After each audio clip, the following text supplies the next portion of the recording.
Okay, so this is going to be a bit of a hot mess because apparently my audio track didn't record while we were actually doing the game. So I'm going to try to fill in what I was saying while the game was going on so you guys can get at least a sense of what's happening. So I believe, as we started out, we were heading into the meeting with the Halcyon Heroes League, the League Tower, north, heading up the elevators, and all together. I remember the scene from The Matrix. I insist on a girl from Ipanema.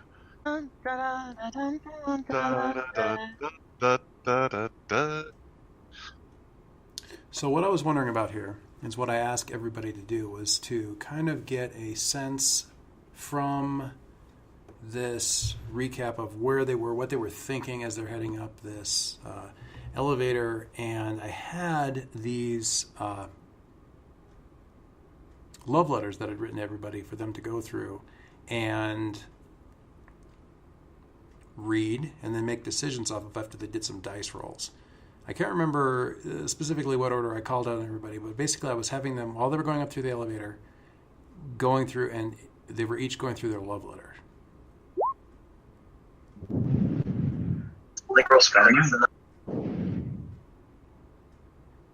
And I think it was Bill that was the first one. Leo. We could team. So, in this one, Leo, I was busy reading what the love letters were, so you're just going to have to kind of guess in that one. Dude! Yeah, there were a couple different options there that Leo had, and none of them were very nice. Yeah, but are we going into battle against a dangerous foe? Yes. Socially. Adults. Most dangerous foe there is. Grups. I remember what was going on there. I decided that I was going to zero out their team total just before they started this session. Which one? I'll take the 9, it's fine. Okay, so Leo took the 9, and that gave him one option off of the list. It also let him avoid the failure possibility that he didn't have to worry about there. So there were 3 different options that he chose, and I want to say that what he did was he worked it out so Numina could be in the suit with Charlotte. Wait. Just answer what happens if I don't pick this one. Yeah. He decided what he was going to do was put Numina inside the suit with Leo's body, but Charlotte was running it so that Charlotte would have extra help with that, and that made it a lot easier for her to use her powers later.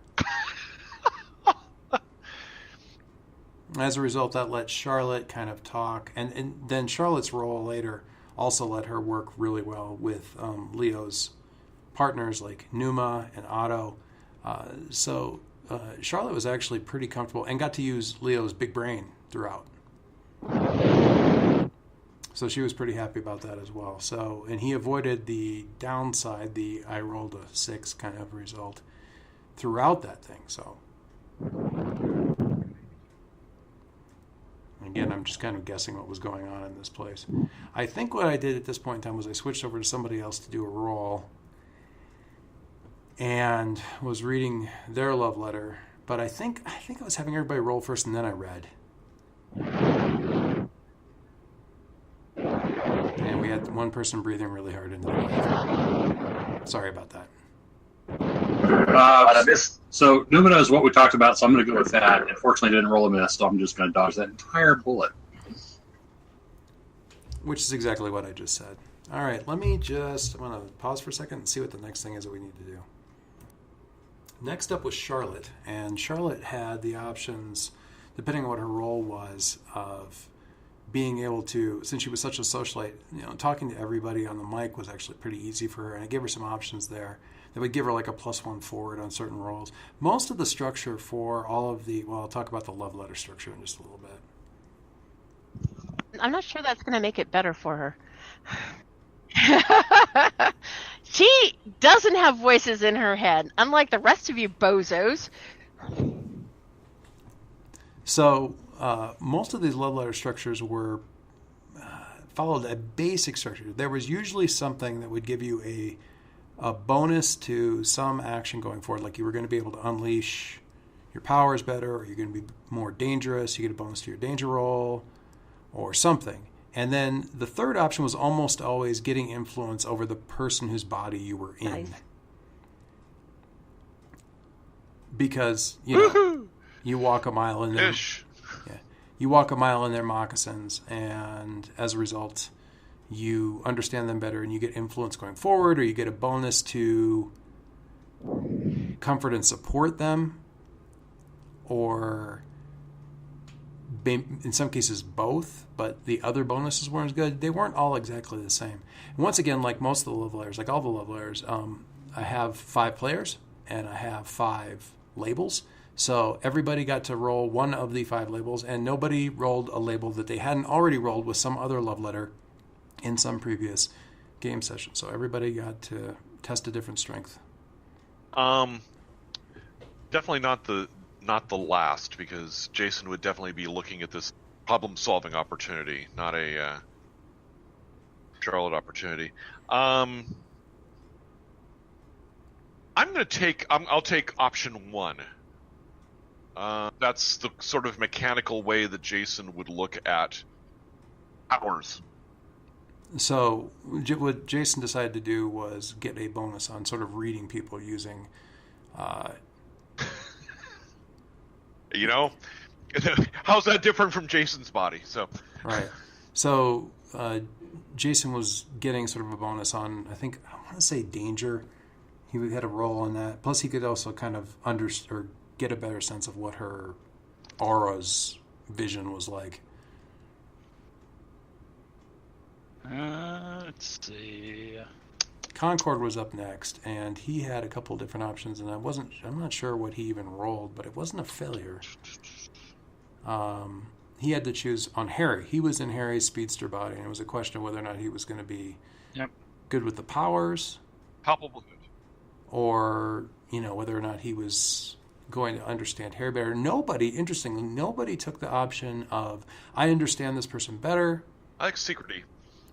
Nobody took the option of I understand this person better, so I'm going to take influence over them, and also kind of get a bonus on comfort or support, or in some cases you got a bonus on provoke, in some cases you got a bonus on, a bunch of different kinds of things related to their social interactions, and nobody took that option, so apparently that wasn't that motivating.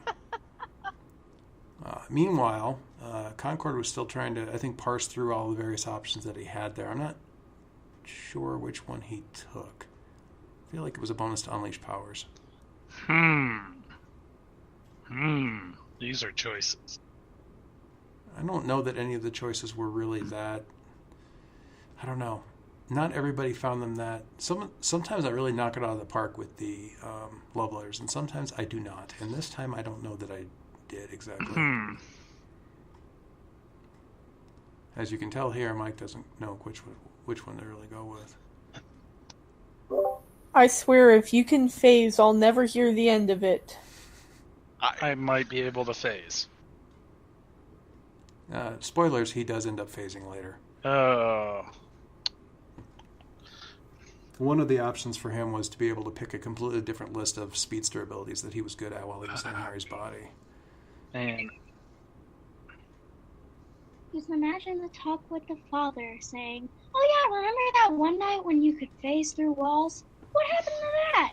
Yeah. You were so close. You did it once. You could do it again. I think I'm going to go with the second. Vibrate. All right, everyone. Yeah. I don't. Yeah, and I'm not sure what... I should probably pull that up so I can see what the actual various options were. That'd be very handy. But he did, spoilers, end up phasing later, although it was because the power usage went awry, not because it went well. And that did cause some problems for Harry later. Although I think Harry took an advance where he is going to, once he gets back in his own body, he's going to be able to phase anyway, which is kind of funny, actually. Joyce, I think we need a cheat sheet reminding us of who's in whose body. It didn't help. The wiki for issue 18 has that list, and I'll link that in Roll20. Oh dear. Oh, hi, Harry. Yeah, Harry rolled badly. He got one of the options, but he also rolled like his failure. So he, I I've got to go back here and look and see what the actual thing was that we ended up doing. I don't think. Oh, I know what I did. I didn't roll. I didn't put it in here, which was terrible. Terrible of me. So you can think of it as Link, Charlotte, and Jason and Adam and Harry are swapped. And having the cheat sheet to keep track of who was who, and having those notes and having the diagrams and having stuff up on the screen made no difference whatsoever, because Mercury still couldn't keep, Charlotte still couldn't keep it straight in her head, and screwed it. Got it turned around. What I've learned is that Charlotte actually, all the boys just look the same to her, no matter what. They are all exactly the same as far as she's concerned. So, because she was constantly mixing them up, and continued to do so both through this session and into the next session. Here we go. Now I found the love letters. I mean, when has the concordance been helpful? Okay, yeah, that was what Move Harry yourself from this got the body. failure. You have 30 seconds to comply. Harry failed, so he ended up with the concordance constantly giving him a hard time because he was inside Adam's body, so the concordance spirit was constantly messing with him and giving him a hard time anyway. And I think... Sorry, pondering. Yeah, I think he took the middle move, which was just that he got a +1 bonus when he was going to defend somebody. I can just see this now. Harry's just like, so Adam says your name is Saul. My name is Solaris Gamma 2. You will only address me by my full title. You have 30 seconds to comply. And what I ended up doing was actually having Mike run the Concord voice. Yes. I do not have my my voice synthesizer set up for that, but I will. Yeah, he ended up playing, for all intents and purposes, the concordance or soul all the way through to mess with Harry.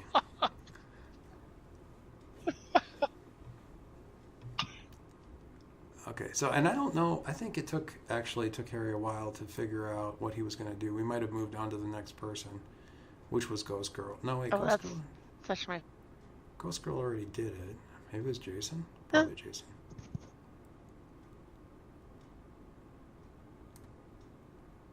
I don't know. So, all right. I was reading. Ghost Girl got a... Oh, that's right. Ghost Girl was the only one that got an unmitigated success. So she was inside Leo's head. And she took advantage of his big brain, so he got a bonus to... She got to pick... there's a difference between being clever in this. While in Leo's head and talking with his people, you come to some kind of revelation about the paraphysics of one of the problems facing the team. That was a big reveal later. Somewhat mitigated by the fact that Catherine, just as a player, figured it out about 10 seconds before I was about to give Charlotte the big reveal.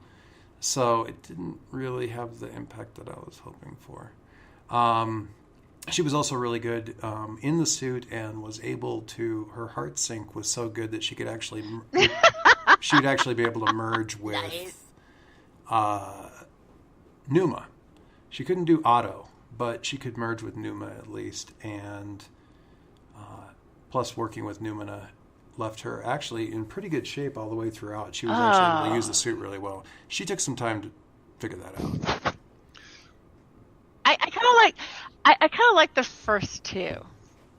Yeah, especially the whole like being in sync with Numa, or is it? Which one is here? Numina's in the suit. Numina. Yes. And Numina is in the suit, and Numa is in the body. Mm-hmm. And I'm sure I was explaining the physics of all that probably incorrectly. And the first thing they say is, "Don't worry, honey. You don't need to worry about the bathroom."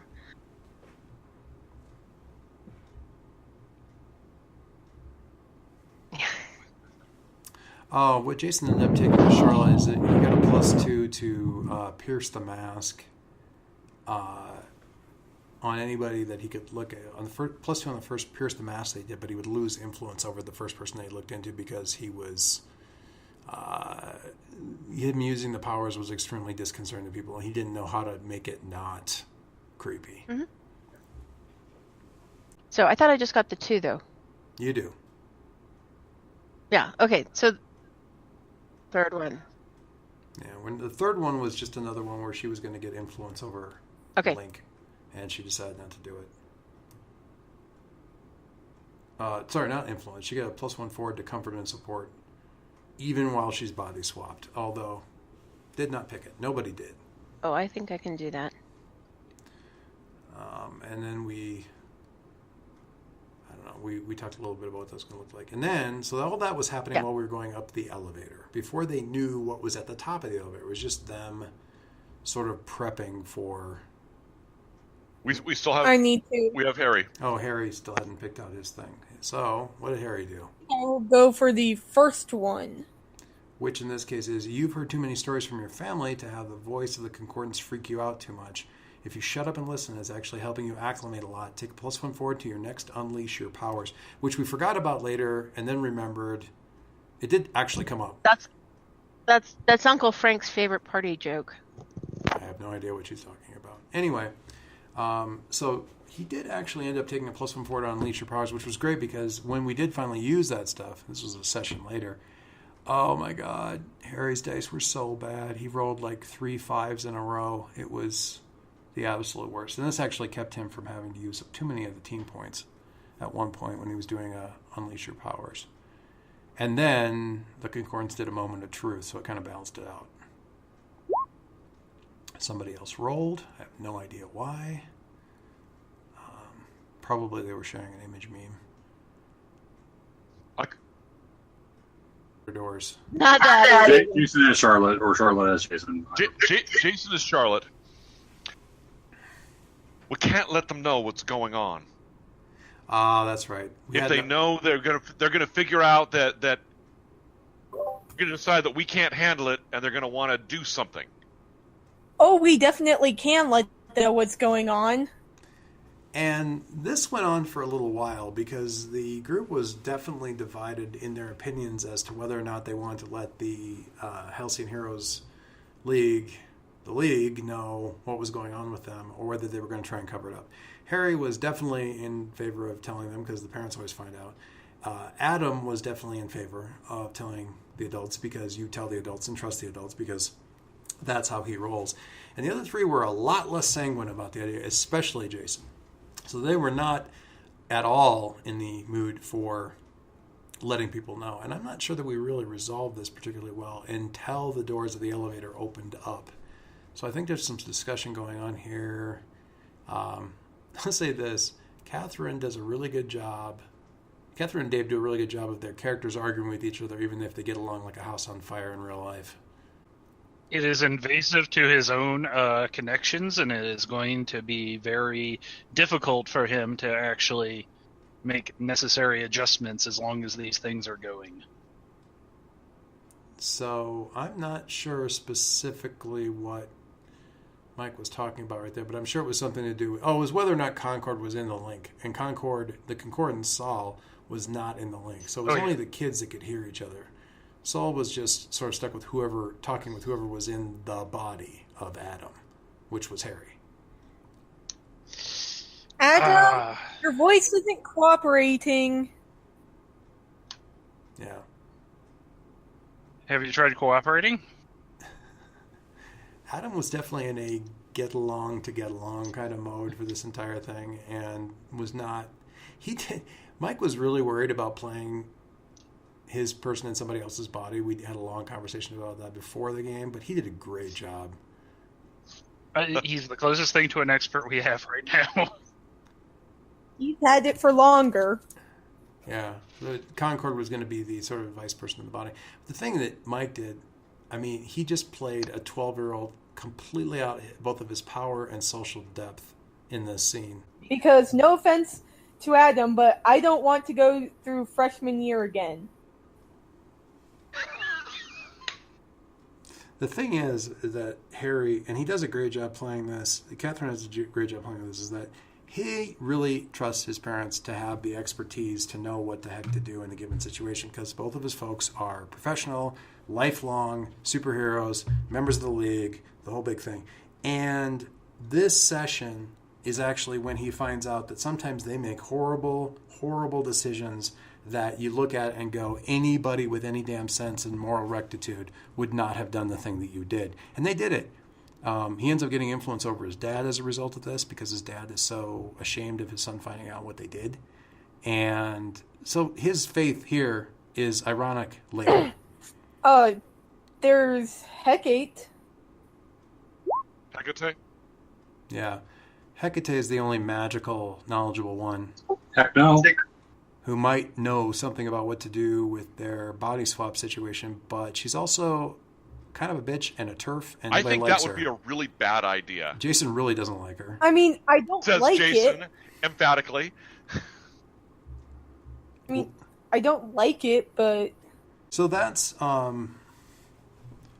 yeah, I mean, two things that Catherine does really well. Catherine's character does really well is trust adults and have a real personal investment in not having to do high school over again, which as a senior in high school, I completely understand why she's so invested in that and why she feels so strongly about it, because when I was a senior, I didn't want to do it all over again either. I just think it would end poorly for us if we tried to go through this meeting while in the improper bodies. Ding! Yep, there's the door opening up. Thank God. All right, so the door is opening up. I'm describing the light and sound and music pouring in, and everybody's sort of realizing what's going on, and the situation changes precipitously. Oh God, it's a Christmas party. God, that's the first. So everybody's opinion changed. Oh no, not these things. I heard rumors about these. It's not lucky enough to know what's going on. So I think I was describing the folks that were here. So you've got the HHL, you've got a couple other non-HHL supers, although not very many. Celebrities, stars, the mayor and her husband, senator, a couple of state senators, people of power who weren't powered, basically. It's not late enough in the evening for it to be rubbing noses. Yeah. So we're talking about rubbing elbows with all of these other people and where to go next and who was going to go where. There are civilians here.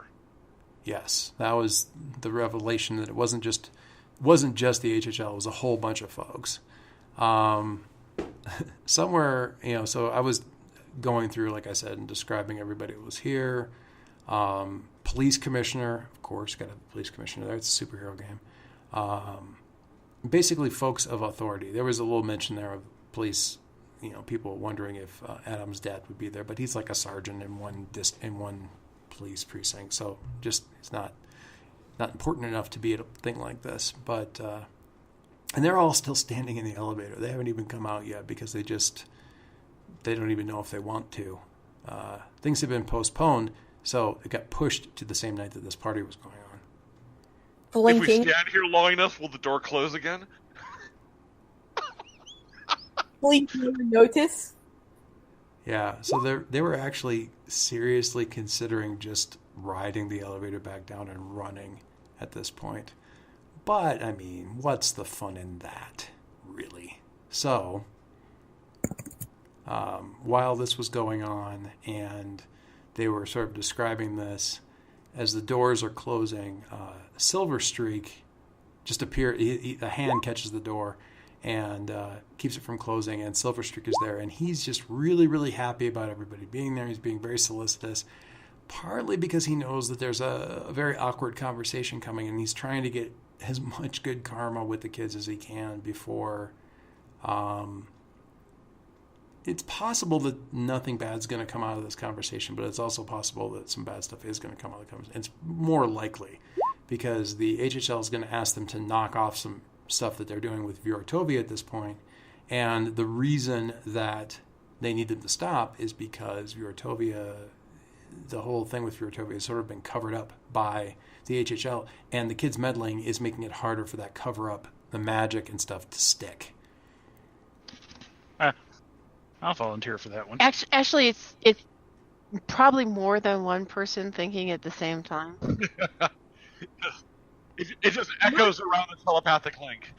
Mercury is crap. Yeah, that was everybody thinking at the same time, can we just let the doors close? So right about now is when Silver Streak shows up. The other thing that doesn't come out until the end of the game, where the big cover-up that they've been investigating, it turns out that it's the good guys that are doing it. But that informs a lot of what Silver Streak is doing throughout the rest of the party, because he's just terrified, really, of what his son is going to think of what the League did. Even though Streak didn't really have a direct hand in it, he's still responsible. Oh, friggin' Oh, boy. so I think we need to keep it quiet, at least during the party, okay? Smile and wave, boys. Smile Smile and and wave. So this is about when they realize that Silver Streak is not going to let them leave, and they have to go on in. It's gonna be the asshole, isn't it?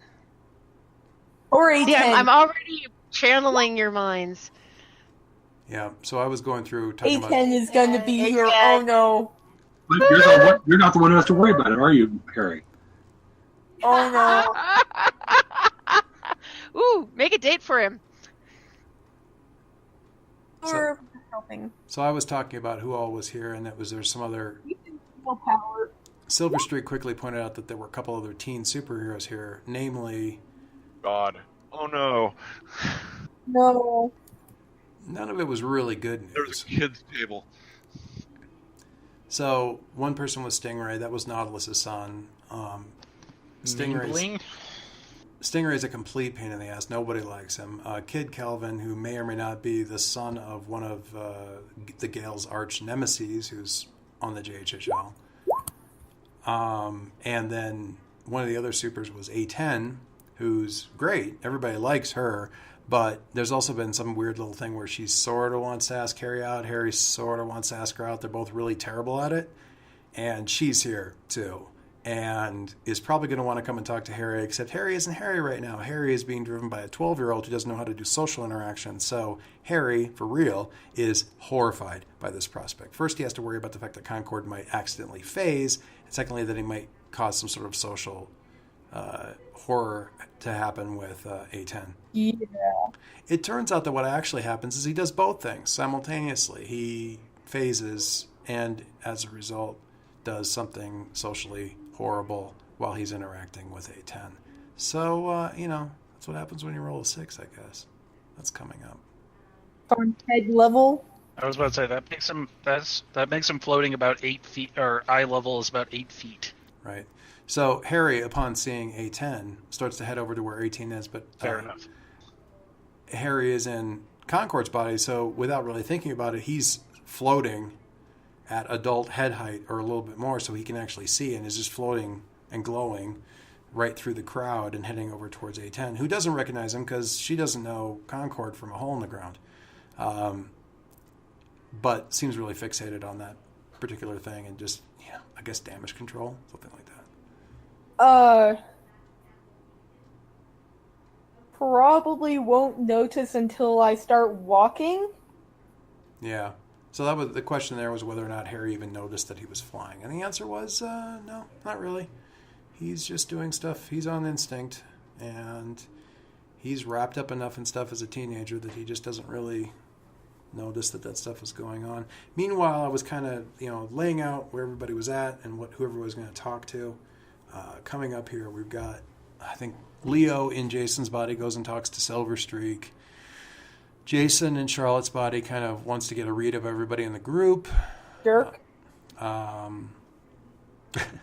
Harry, being driven by Adam, just stays by the elevator as much as he can. And I think that leaves... Who does that leave? Charlotte, in Leo's body, who is kind of like... she's got the HUD on the helmet up and is just kind of doing reads on everybody as she's walking through the crowd and identifying people. Doesn't do a lot of social interaction because it's kind of difficult too when you're inside the suit.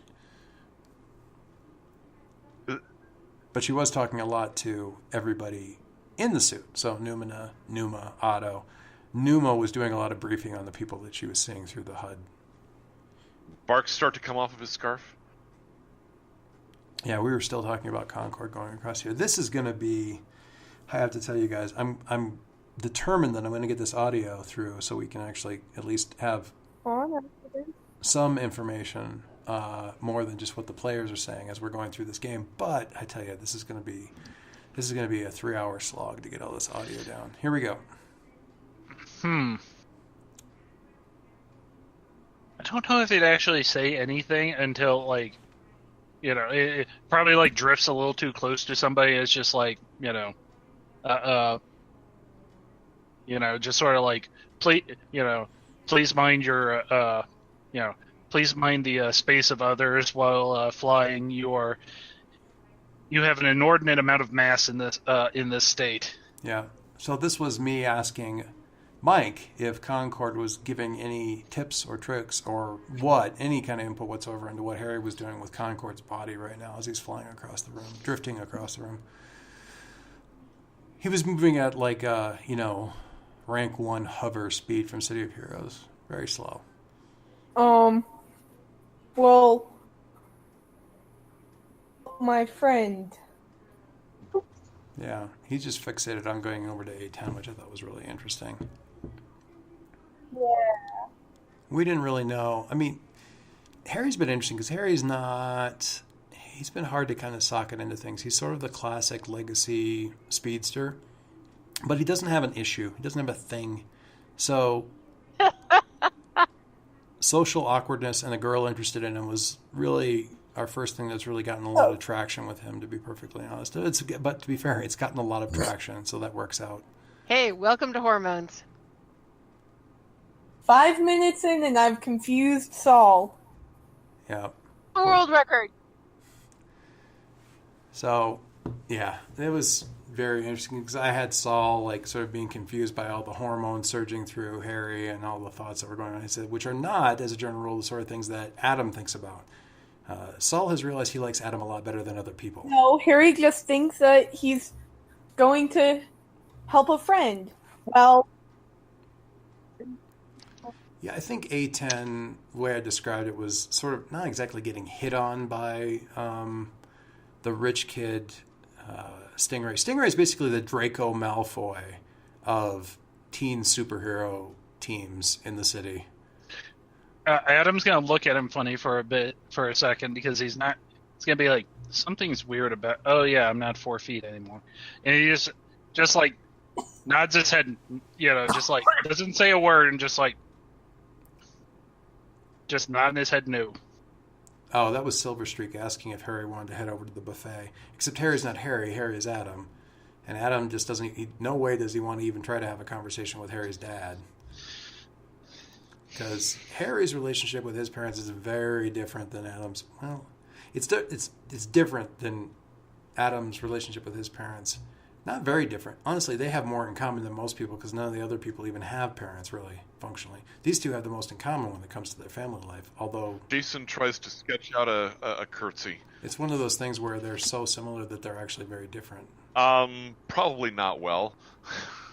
Meanwhile, we've switched over to Dave, who's running Charlotte and kind of being a wallflower around the outside edge of the thing. And here goes Dave explaining what he's talking about. Yeah, he knows what a curtsy looks like from the front view kind of thing, but he's never actually placed the feet and done the leg motion to actually make it happen. So he probably he just bobs.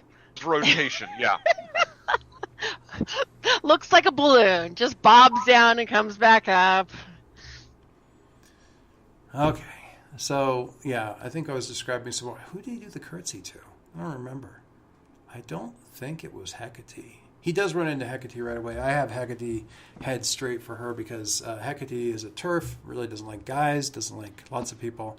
there are too many voices in my head. Ghost Girl is magic and a girl, and as such, the only person who's really worth Hecate's time as far as Hecate is concerned. So she sidles up alongside Ghost Girl really quite quickly, and talks to her. Although I think I gave... I'll edge my way over it and pay close attention. Yeah, I think I gave... It's a little bit further out that happens. Meanwhile, Link, as Jason is going over and talking to, I want to say Silverstreak, or that he's going to seek him out, or is listening in while Silverstreak is talking to Harry. I'm not sure exactly what's going on right now. I don't remember. This is going to be the most annoying actual play of all time, guys, and I apologize for that, but I can't really change the length of the video, so I've got to fill in the space that's been given to me to fill. I think I will, because I can maintain contact with the rest of the team telepathically, so there's no need to be physically close. Okay. So they do split up a little bit. I'm pretty sure this is when he goes over to Silverstreak and talks to him. He's during the party, his main interaction, Leo's main interaction in Jason's body is to talk to Silverstreak, and he ends up doing a pierce the mask to try to figure out what Silverstreak's deal is, and I'm pretty sure and assess the situation. I'm also pretty sure Charlotte did and assess the situation as well in Leo's helmet, which I'm pretty sure went pretty well. Although honestly, this session the only good roll was Charlotte's love letter. I'm gonna Come on, Dave. Here you I'm go. gonna kind of edge around the sides of the party. I'm feeling very self-conscious. And I've got this. I'm seeing all these really Smile. Remember to smile. Not that smile. Not that smile. Charlotte wears this rictus grin. Oh, Which please, probably not that. doesn't make her look any less ghastly.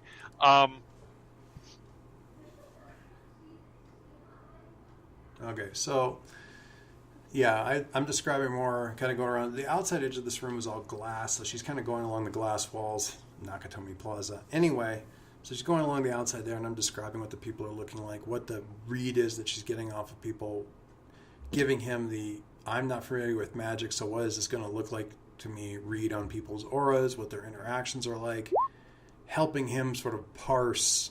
I think it was Unleash Your Powers. No, I don't remember what I had him do. Okay. So what about Jason? How does that work out for me? I don't know what he's even talking about at this point in time. So I'm. I don't know exactly what's going on there. This is hard to reconstruct afterwards. Anyway, all right. So he's going around the outside, and I'm sort of describing all this stuff and letting Jason. Really, code names for bodies, real names for identities. Yeah. Oh, we were trying to figure out how to refer to everybody. So what we ended up working with was we would say For your brains. it's the Bodies.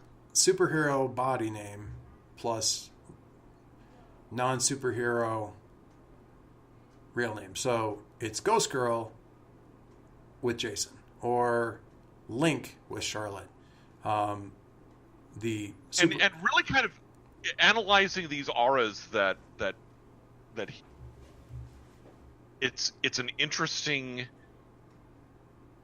It seems to be an interesting insight into the individual personalities and maybe power levels and maybe attitudes, and he's trying to figure out exactly how they work.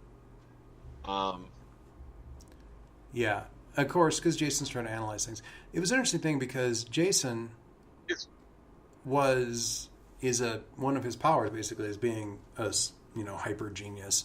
Link is a hyper genius. Charlotte isn't. Link into Jason's head worked just fine. He played it, being well ahead of the curve. Charlotte took advantage of being in Link's head and really putting two and together just a lot faster. It's not that Charlotte's not smart, but she's not a super genius. Jason is a super genius who's used to being a super genius who is not in his genius brain, and Charlotte's brain is sort of virtual. It doesn't make it a super genius brain. So he struggled in character with just getting slower, thinking speed-wise. I would like to. If I can edge around sort of towards them, I'd like to try to get some preliminary reads on the actual HHL folks who we're going to be facing later. Okay, so I was doing that with most of the people. There's a whole list of HHL folks Nautilus is sort of Submariner plus Tony Stark with ADHD, Jeez. or Bane. possibly hard on the spectrum autism. Who else was there? Well, Oya. I guess it's an okay ha ha ha. Yeah, Oya, who is kind of it was based on a stat that Jason doesn't have a very good read, and it was mundane, but did okay on the read. Oya is sort of an earth goddess. Transcendent is kind of a Superman analog, but Superman / Samaritan analog, but not really. He's more of an entity that's been projected here by an entire alien race. He's just like the embodiment of their current psyche. And as such, he can't be read. Said Nautilus, Oya, Transcendent, and Guardian were immediately visible. Oh, and Guardian is like that one dude with the... in my mind, his personality is like the dude who smokes the cigars all the time in The Watchmen. I can't remember his name. The comedian, yeah. The Guardian's kind of like the comedian, except with kind of a weird kinetic energy power suit. And he wants to retire... he's kind of a womanizer, kind of a loud dude, but sort of modeled on the comedian a bit. He's just loud and boisterous and stuff like that. Loves being in front of a camera. Doesn't really want to do the superhero gig anymore. So I was going around giving reads on all these folks, or And what did they say? explaining who didn't give reads and that kind of thing. Talking about what Guardian's talking about and. Just out of character, though, I want to see a 5 or 6 player poker game later with all power armor. Oh, that was the thing about getting reads off of people with power armor and facial expressions, matching the auras to facial That expressions. light This is what you get for to the having. right of your wrist, on the right side of your wrist there. This is what you have for letting your eye lights brighten and lower whenever your eyes open. Somebody who's so, I think the joke was somebody who's so easy to read that you can actually figure out what their poker tell is, even though they're inside power armor. And, Yeah, I'm trying to walk like a boy. yeah.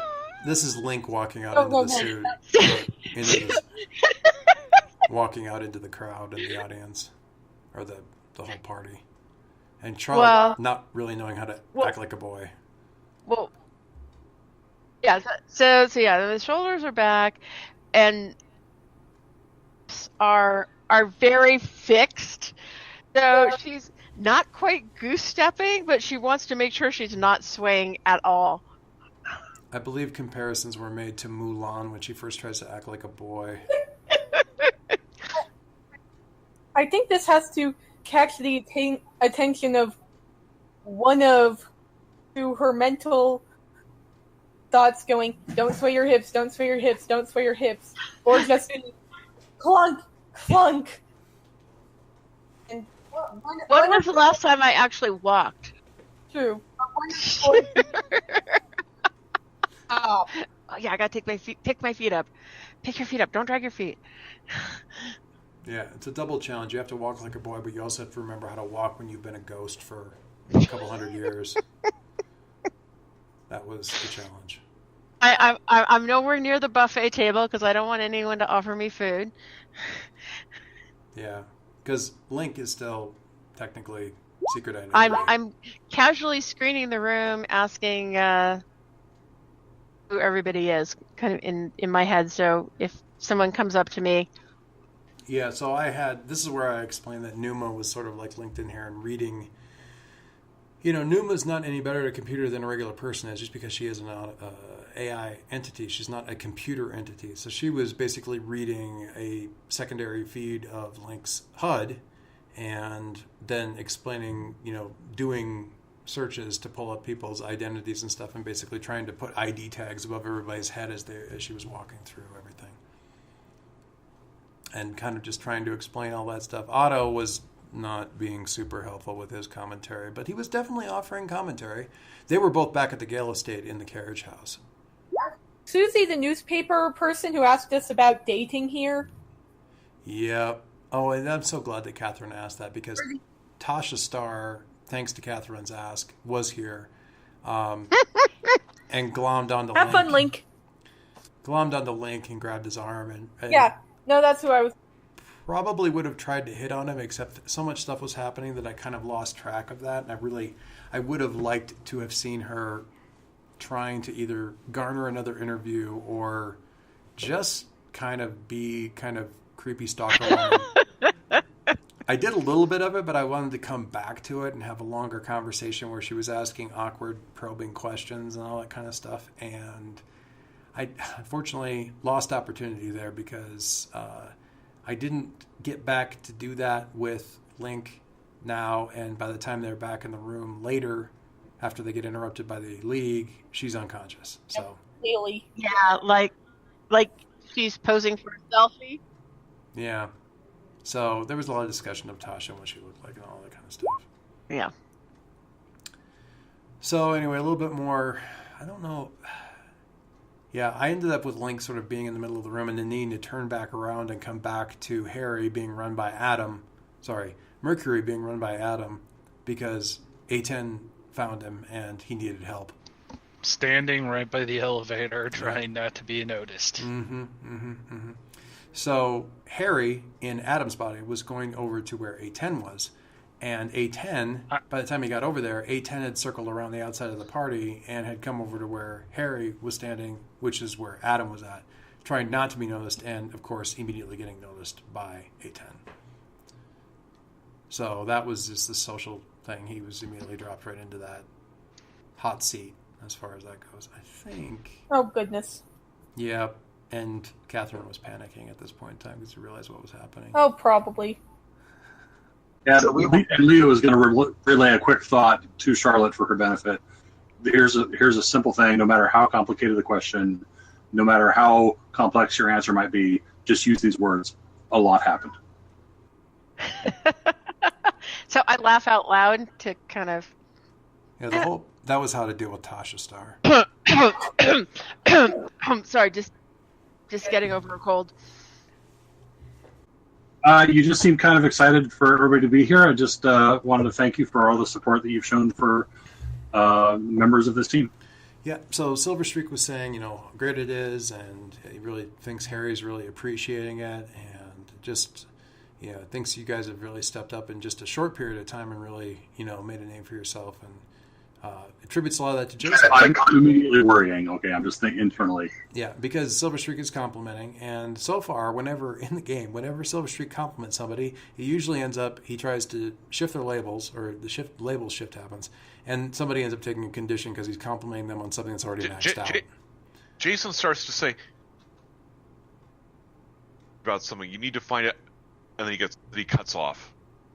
That's about the time that someone talks in his ear and he's suddenly interrupted. So. Oh, right. Because Leo. Dave, I think, was just about ready to give some advice on what to say to Silver Streak as Jason.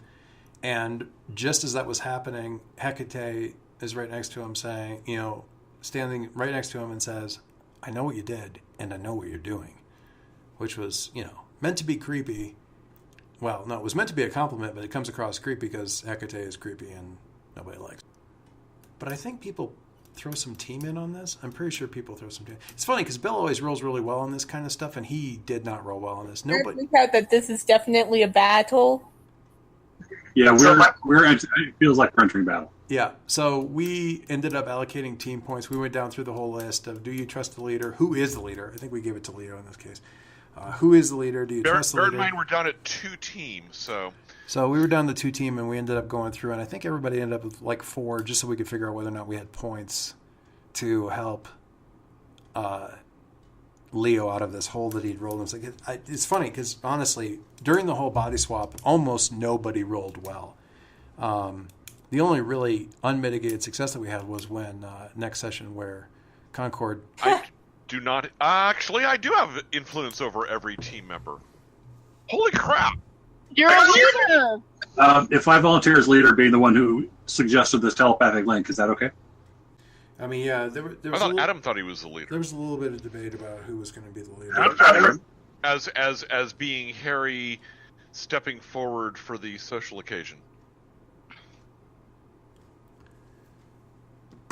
Okay. Yeah, so there was some debate about who was going to be the actual leader, and then we ended up... It'd been a while. The answer is yes, regardless. Yeah. The issue here was mostly that we were trying to figure out, and it'd been a while since we engaged in a conflict as a team. We didn't know who the leader was going to be. Next session didn't end up being a problem. We were in the middle of a fight, and it was like, nope, Leo's in charge. Leo's definitely the leader for this one. And I think everybody really would like it in different situations if different people were the leader. So we want to hand that hat around a little bit. Session coming up, I actually expect it's going to be Charlotte in Leo's body, but still Charlotte. So that'll be interesting too. So we're figuring out all of this because we need to figure out how many team points we've got so we can see whether or not we can help Leo. I can't remember what he rolled, but it was not good. And he wanted to at least get one question out of Silver Streak. And at that point, he was really getting nothing. I would say we are well prepared, but very off balance. Yes, So I think that's. So I think we ended up with a total of like 5 team points, and we only needed like 2 for this thing anyway. So we spent a lot of time trying to sort this out. Next time when we get in the fight with the Yule Cat in the next session, things go so much quicker with this. We get bang, bang, bang, bang, bang. Okay, we got 6 points. Let's rock. And that was it. So this is mostly, I think a lot of this takes so long because it had been so long since we tallied up team points. It had been a long time since we'd done it. Is that right? that's right. Yeah. If Harry can help by telling me what to say to Silver Streak or how to read him, and if Jason can help me with what ought to come out of my mouth, that will be enough team to push this roll up to 7. And I think I was pointing out that Jason really is a little distracted right now, and maybe somebody else could kick in. But I honestly don't think maybe I didn't do that. I don't remember. We got enough points. It was most about narrating it. Again, it's kind of funny. You get to the end of the session, and the end of session moves used to take us forever, and now it takes us like 2 minutes because we're so familiar with it, and we know we're at every day of influence, so I'm going to move your labels. All that stuff, which took 20, 25 minutes at the end of the sessions early on, now it takes us like 2. And that's just familiarity. We haven't done this in a while, so it really slowed things up when we had to tally up team points. It's not like it's complicated because next session we had to do the same thing, and it went just slick as you like, so it's really not a problem. I would say anything that either about or reminds him of some of past victories or anything, because he's honestly always willing to sit down and tell a story, and it cheers him up. So I think referencing defeated. So when Silver Streak is talking about the responsibilities you have to know about, at that point Harry can probably prompt and say, "Yeah, ask him about this thing. Ask him about what the team had to do after they beat this guy." And at that point, that should satisfy. Yeah. So that was just. I, of course, went back to Harry and said, okay, if you're giving him a +1, tell me what you're doing. Nobody has to roll, but... And for Jason's part, unless he has a better idea, asking him for a similar sort of bonding story from the Byron Quill days seems like it would satisfy that side. I had to Sure. Yeah, that sounds good. Unless, am I in a position to be able to actually see? Yeah, and he was going to aura read. Is there anything that I can tell from his aura, anything about him that gives me an idea of what direction to nudge? Well, that would also be excellent, yeah. Yeah, and that was what we ended up going with because honestly, there wasn't a lot of interaction between Byron Quill and Silver Streak in the past, so we decided to go with this. I'm sorry. A lot of things have gone on in the last few days, I understand. For example, if something weird happened, like aliens landed, or if we swapped bodies or something, I like to think this team would handle it gracefully. So this is a situation where what's happening is Leo's looking to draw out Streak by trying to, I guess, kind of give him something to tie into that this is what's going on with the team, what's going on with you, draw some sort of parallel, kind of lay the groundwork for, hey, this is what happened to us without actually telling him. And then at the same time, come back to him later and say, try to draw him out and figure out what the heck is going on with him, because he's acting weird, and everybody understands and acknowledges that he's acting weird, and trying to figure out why. So this was the first attempt. I ran him around in circles a little bit with Streak because he didn't roll very well, and I wanted to see the other part of the helping points from the team kick in as well. So we see that here, sort of in his second attempt. Like what? Like what? What's going on right now? What would you kind of compare it to in your experience? And how would you tell Mercury how to handle your situation? I'll bring it back to his son. So, which is ultimately a really good move. I jump right over, as you can see here. I jump back over to the moves so I can have Link tell me what question he wants answered. So, what does he want me to do? Right. So that's, pretty straightforward. And it's all basically boils down to him wanting to just make sure that Harry is going to have some perspective. When he finds out something that the league might say later, just, try to have some perspective and don't judge too harshly. Or Harry snorts in the distance. It's pretty clear that this isn't good, and that this probably means that there's going to be some bad stuff coming from the league later, whether it's about them, whether it's about the menagerie or about the league itself. Clearly, Streak is freaked out about that a little bit, and that doesn't bode well, and everybody reads it exactly that way. Oh God, oh God, oh God, oh God, oh God, oh God. Yeah, that's pretty. And I'm doing this with this particular person on purpose because everybody knows Streak. Of all the members of the league, he's the one that they've interacted with the most. Harry's mom is around, but she's reserved. She's, very organized and stuff like that. Streak is kind of funny, and he sends an inappropriate text to Harry with like too many eggplant emojis and stuff like that. He's a known quantity, and for him to be the one that they're interacting with and kind of freaking out a little bit really gets their attention. Where are his eyes going? And of course his eyes are going to Harry because he's worried about what Harry thinks. He's worried about what Harry is going to think, and that's gets their attention. He's definitely worried about what his son is going to think of what he's done, and that is, it justifiably freaks people out a little bit. Okay, and over the link, I'll just let everybody else know. The Gale sold us out. We're going to find out how. Okay, Link is super pessimistic about parents from history. Okay, There's an understatement. And that's absolutely justifiable. I think it was interesting. Bill absolutely understood what I was trying to say there. Leo didn't, and that's fine. It makes perfect sense that Leo's going to read things a lot more pessimistically than the player will. Bill did a great job there of really just, putting a nice spin on that with regards to how he's going to read it as opposed to how everybody else might. Sounding more and more like a Runaways episode to me. So. I will say this out loud to Streak. I'll be like, I just want you to understand that in my life, I have had a lot of conflicts with my father, and I can understand sometimes father and son don't always see eye to eye on everything. Nobody needs to tell me that. We will see what happens, and I'm sure that Harry, under your parentage, will be ready for whatever comes.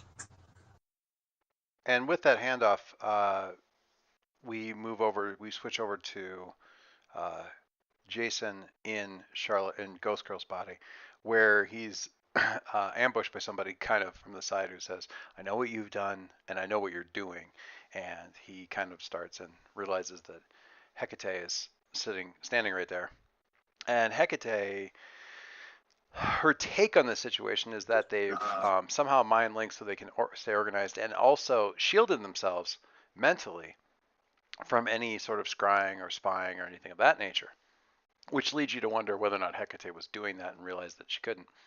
But then gives Charlotte all of the credit, really, for doing all the emotional lifting for the group and doing work that the men are never going to really appreciate, and all that kind of stuff, because that's her take on things. Jason, Jason does his best southern accent, letting just kind of the mouth do what it will do. Do tell. So you hear a little southern giggle in your back of your brain. I personally am enjoying this, Yeah, that's helpful. knowing that a turf is talking to a male mind and a female body. Just Yeah, it's just yeah.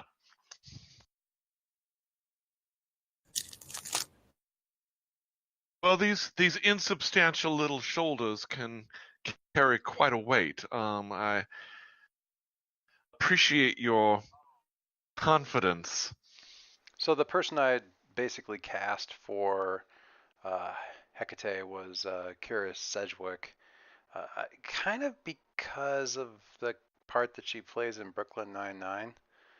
More than anything, Dave found a really good picture. It's kind of the idea. I'm going to dress like this and then like get really angry with you if you don't keep your eyes I up think here. the rest of the Jason team considers falling in curtsying and decides not to. I think the rest of the team should be, yeah, this is perfect. This is exactly what I needed tonight. So she managed to escape from Stingray.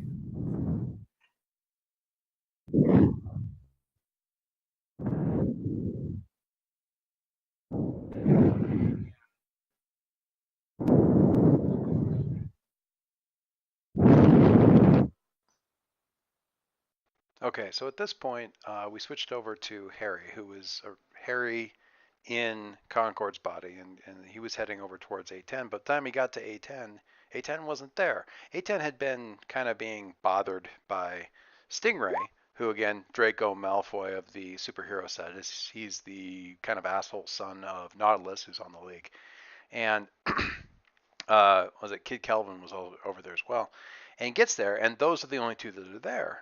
And he's not Harry, who they know. He's Concord, who they don't, and looks like a little kid. He's younger, smaller. So they throw him quite a bit of flack and give him a hard time, which Harry is really having none of because he knows these guys. So he's really not super into whatever is going on with these guys, and so he wants Keep to walking. provoke them. I think he's trying to provoke them. Engage him. here's how to throw a punch. And we go around a little bit with some suggestions about what can be said, what kind of shade can be thrown, all that kind of good stuff. With the Step forward, ball your fist up, and assert yourself. Yeah, some of the suggestions are a little bit more useful than others. Adam's not going to be throwing any big tough punches really right now. But there's certainly, some things going back and forth here. They're throwing a bunch of shade. I think right around here is where Catherine comes up with the idea of sort of giving them a hard time for the fact that this team showed up with superhero outfits. They're in working clothes, and Stingray just shows up in a tux. So, who's really doing the work here? Who's really getting the job done? Manager's been in the news a lot, so there's something to be said for all of this. We're all here, that we managed to get here. We're so busy with everything. What? Troll and everyone. What was the last person you guys defeated? I love it. Harry talking smack for you. Oh God, shade is being thrown. Are you crawled into a ball yet, or are you just really happy that he's doing that for you? Gail, these are not compassionate comments.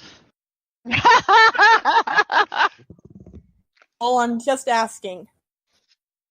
So the provoke was rolled. It wasn't quite high enough. It wasn't a good roll at all, but people threw in some team because they were sort of helping him throw shade, which totally did work. So they continue on. No. We will defeat them another way. Everybody's slowly beginning to drift toward. So the idea here was what are you exactly?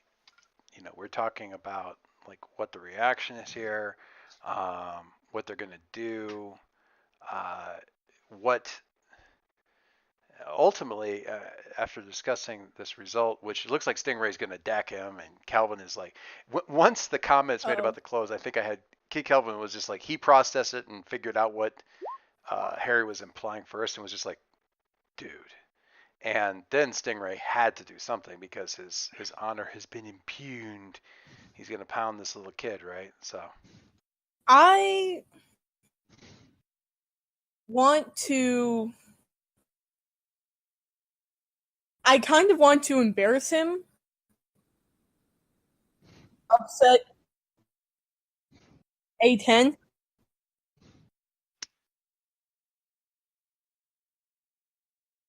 I want to embarrass him since it was bugging A10, and also he's at school. And this guy is such a tool. So what ultimately happens here, and I can't remember exactly where in the narration it actually happens, is he's about to throw the punch, and his own dad, Nautilus, in power armor, interrupts the punch with his fist, and then basically scolds him in front of a pile of I people. don't know. Does he roll more queries or? Oh! but saying that in a 12-year-old's voice just makes it even better. Luckily, there are powerful politicians and superheroes all watching, and they all have influence over him.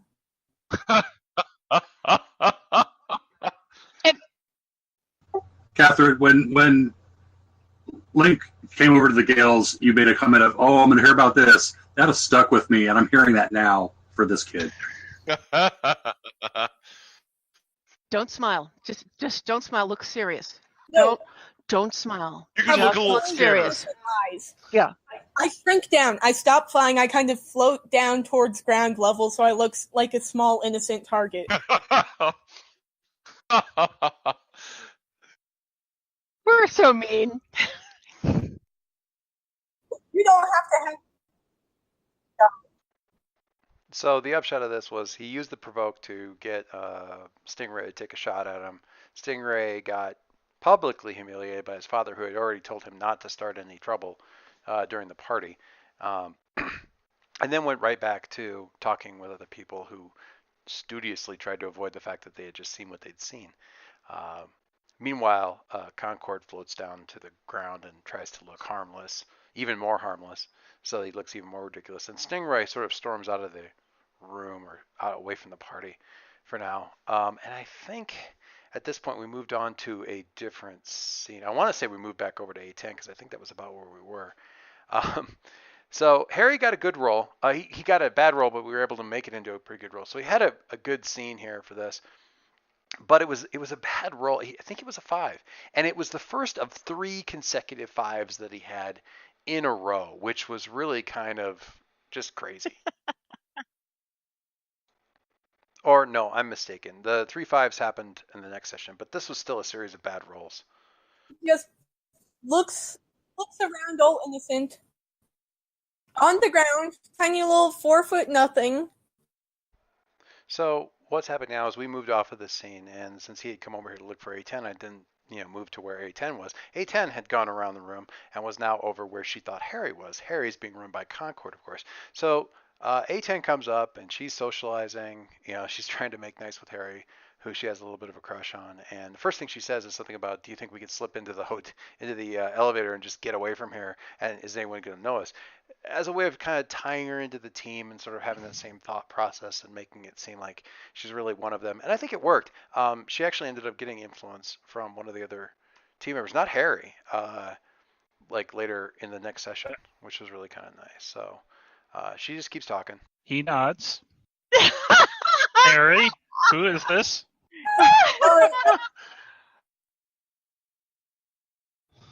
It's a girl. This is a friend of mine from school. She covered for me when I needed to of dance class. Which I'm sure Charlotte goes, "Dance class?" So I found a little bit more stuff here. Just talking a little bit more, what she's sort of socializing with and smiling. Adam's then going to follow this up with just like a flurry of questions, like, is she happy? Is she concerned? I can't tell. Please, just what color is she right now?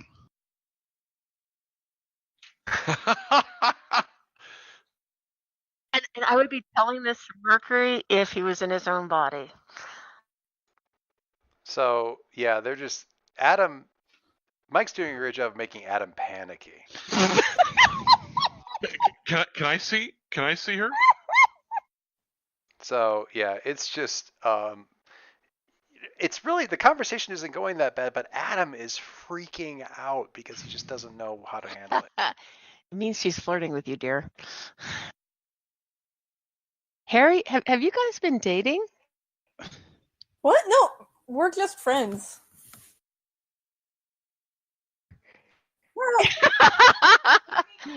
Hang out the other day, but had team stuff because someone can't keep out of the Sepia-verse. So what you're not hearing here is that while the team is kind of giving Harry a hard time about this, I'm just keeping up the patter with A10 pointed at Harry / Adam. No, I do not.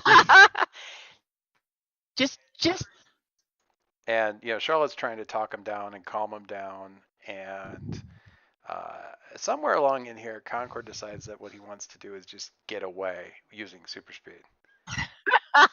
Oh, good. That'll keep Harry busy for a minute. Kind of pinkish. So, honey, just say hello. Just be polite and friendly and say you understand. And, yeah, you have to stay here too. And don't make any commitments. Oh, yeah, I saw you guys do that one thing. How did training go? How did training go? By the way, Joyce, we are loving this. Just so you know. I think it's even better the fact that we get to kibitz in ways that are so helpful. Yeah, for some value of helpful. I'm not sure if Adam would find it that helpful. Which, of course, Margie knows that she's not actually being that helpful, which is fine. The amusing thing here is that, so I'm she asked how the training went, and A10's talking about that, and, the fact that they've never really had field work. A10 has done stuff in the field. She's actually quite good. Alloy has done stuff in the field. All the individual members of the team have done stuff out on the streets, done a little street hunting, stuff like that. But nobody, as a team, they haven't done anything. So they talk about that, and they talk about practicing and talk about getting out there. And apparently whoever's running them, secretly running them, sort of being their boss for the team, isn't letting them get out there in the field. They do a little bit of investigation for that. What's funny about this is what you see coming up here. Everyone's shouting advice to him, but Bill, out of all of them, and Link, is actually trying to get Adam, who's in a panic, to accomplish something strategic Adam, during the conversation. Adam, they'll have one of working together as a group is a good thing. What? I'm used to one voice, not several. Well, so this came back to the conversation that Leo and Jason had a while back about we should do some training, and if the topic of ask her how training went came up, which I assume that Leo overheard, he's going to realize, oh, there's another super team. We can work with them and we can do like multi-team training. So he's going to ask her if their team will train with ours. Oh my God, he's asking her on a super date. I'd love to train with you. And the question is, who's he listening to? Does he listen to the calm voice saying no commitments, or hey, let's play with our new friends? No, I'm listening to both, and that is why Adam is going to give the worst answer possible. And it's like, oh yeah, teamwork, that's really important. Training's really important too. And then he's going to point out over across the party. It's like, you should talk to Jason about training sometime. Oh my! Nothing can possibly go wrong. Falling into ruins. No, the worst part is probably you should talk to Jason. Corrects arm. Where he was pointing at. With the ghost girl. Yeah, the funny thing about that is that you should talk to Jason. He points at Ghost Girl and then he swings his arm like all the way across over to where he's finally pointing at Link, Leo, who's in Jason's body, because he can't keep track of any of it. So he's awkward. He's now telling the girl who's trying to flirt with him to go talk to this other boy. As Catherine says, it's all falling in ruins. Maybe. Thank you. I know. He gets intense sometimes. He tried to beat up my dad. Again, right now, Mike is playing Adam perfectly because he got things confused. He's standing in Harry's body saying that Jason tried to beat up his dad. Harry's dad is Silver Streak, and he's talking about, Adam's dad. Keep in mind that Jason Quill's body is over here talking to Silver Streak.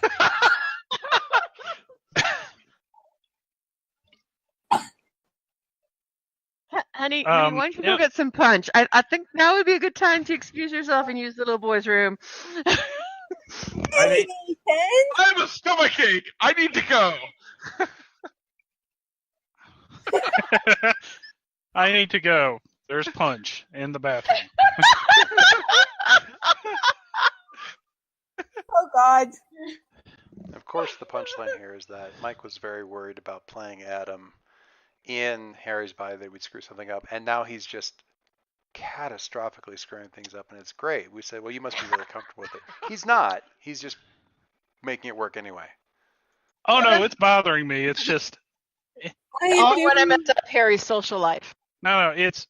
If I can just do exactly what Adam would do in this point, it is just very passive, and he is just listening to what everybody is telling him, regardless of how much of a good idea it is.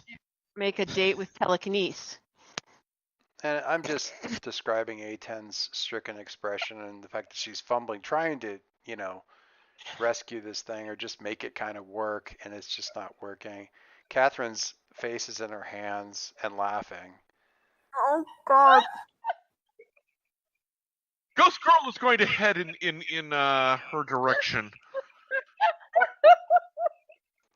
I mean, the situation has gotten bad enough now that people are like walking over to back up. Concord is also headed in this direction. I feel as though Adam would already be not really understanding how super speed doesn't work. Oh, God, here it comes. And it was like just left right in the middle of that. He thought he was just going to be like, casually walking away. No, it was not. See, I had to clarify here that he was actually going to super speed just to get away from the conversation. Maybe. How bad would that be? So Joyce, while they're all like converging on this train wreck that's going on, I'm going to be watching to see what everyone else is thinking of this.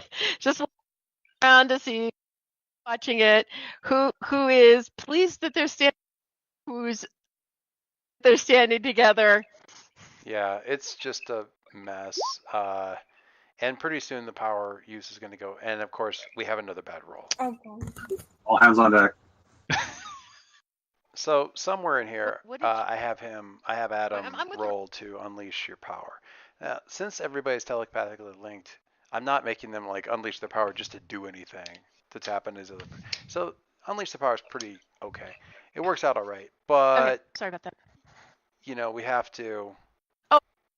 But you still need to roll. So Adam rolls his unleashes power and he gets a terrible roll. It's so bad that it can't be rescued with team points.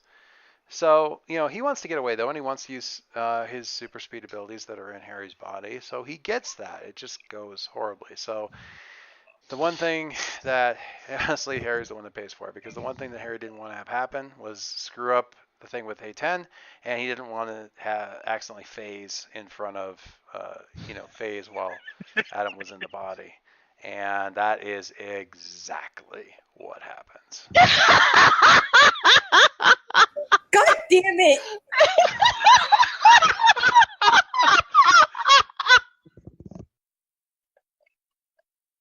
You had Where did I go one just now? job!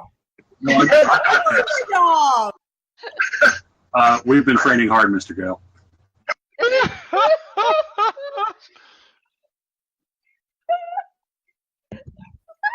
I hate you all!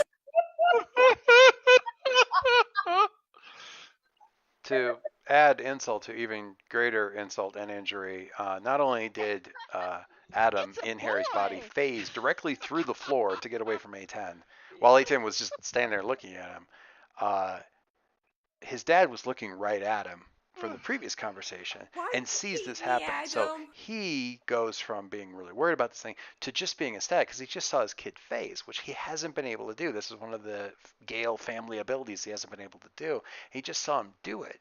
And he gets this look on How his many alarms face like did you he's set ready to off? hand out cigars after having a boy born at the hospital. And Leo's trying to cover, so, we've been training really hard, surprise.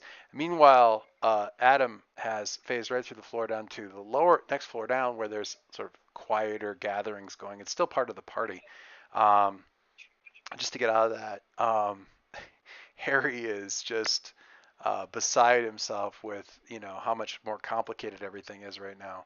And I think what I'm doing right now, I'm going to pause for just a second, but I think what I'm doing right now is describing to Harry what's going on down the lower floor. Looking at their Google Watches. Yeah, that is exactly what's going on right here. So in this part, Adam in Harry's body goes down through the lower floor, and you've seen these people like quiet Elevator up. conversation nooks and stuff like that. Nobody pays him a lot of mind because, there's superpowered people doing superpowered things in the superpowered tower. Who cares? But while he's down there, he sees Sigrun the Valkyrie, Blackbird, and Tatanka arrive, and have obviously just arrived as though from a fight. Sigrun's, some portions of her costume are smoking. Blackbird's armor looks pretty damaged. Tatanka seems okay, but he also looks worried and concerned, that sort of thing. So he comes in, and they come in. Sigrun is in a foul mood, and she's one of the people who, while a more junior member of the team, gets a lot of the work done from day to day. Blackbird too. Tatanka is part of the team, but at the same time, he is actually A10's uncle and does not actually encourage A10 to be part of the JHHL. Far from it. So she's not in the jails because he doesn't want her in the jails.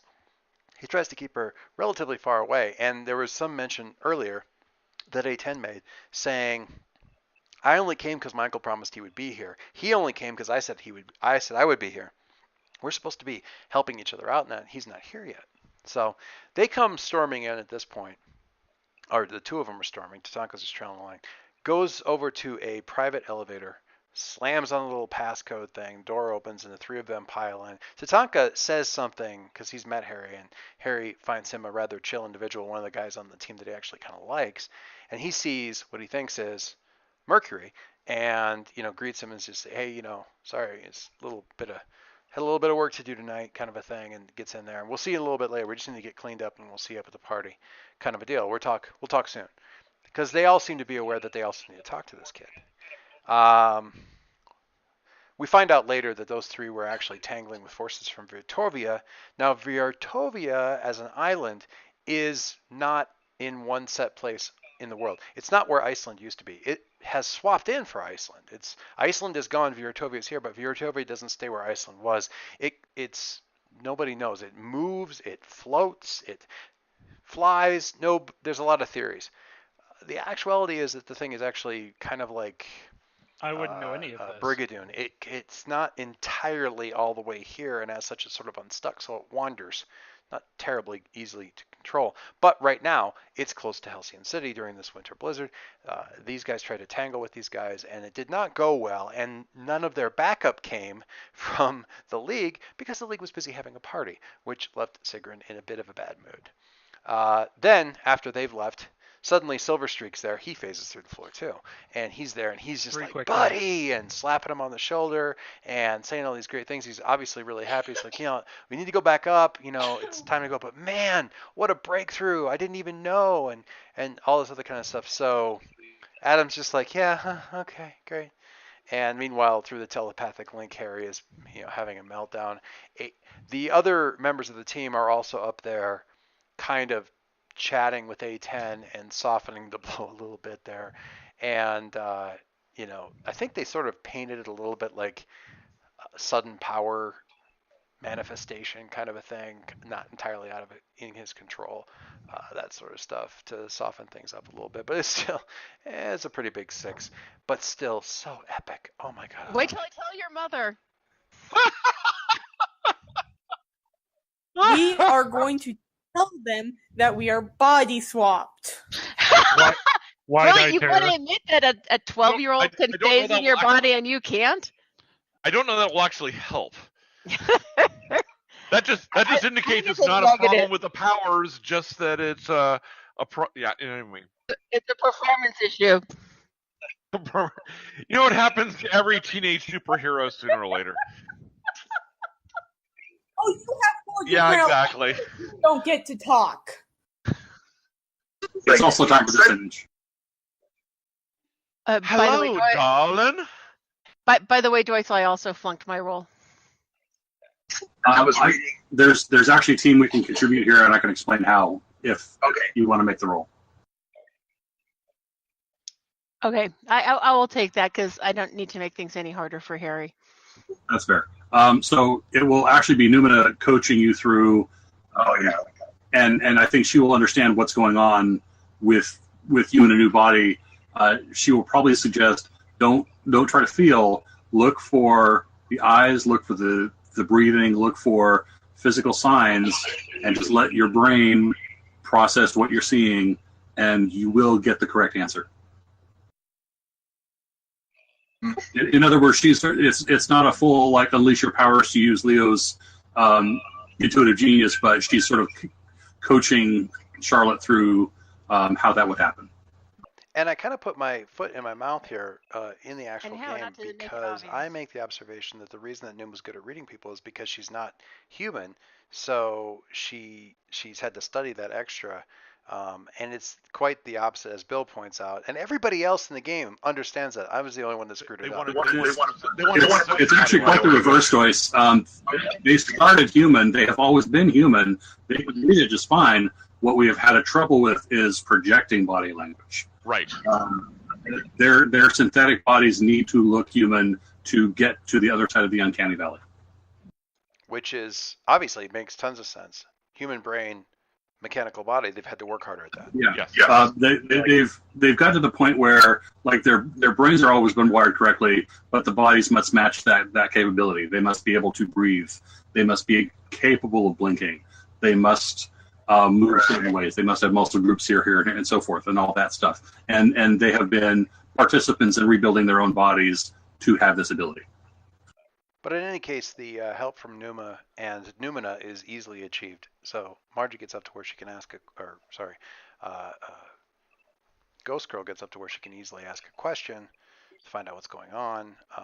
And interestingly, she doesn't read people that I would expect. She doesn't ask the questions I would expect. She wants to know from this read of the thing, is the mentor for A10's team somewhere around? Are they here? Which I wasn't expecting, and I hadn't really thought about that much.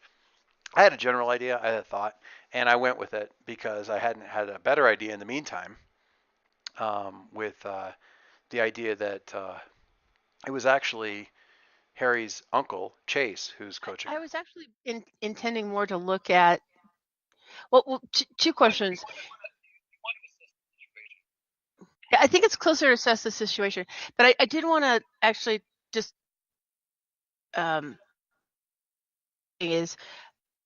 do we know who is the mentor for their team?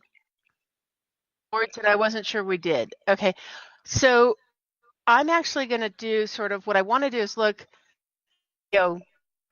at of hers that are in the area and see if they look to any of the adults, or if there's any adults that we think may be mentors, look at them. So, I mean, It wasn't really that difficult to nail this down and spot them. Chase is there. I hadn't mentioned it before because it hadn't really come up, but we just went right with that. I'm perfectly happy if you give me a confused answer for. But I didn't. I mean, it was really pretty straightforward. I wasn't that invested in hiding this. I don't know. I wouldn't have been invested in hiding it in the first place. I think it's interesting. And it's another tie. I like it because Harry's already kind of involved in A10. Now A10's being coached by her uncle. Tatanka's on the league, but Tatanka is her uncle. Chase is his uncle. It's it's a really nice little web there. And Chase is not on the league and never has been.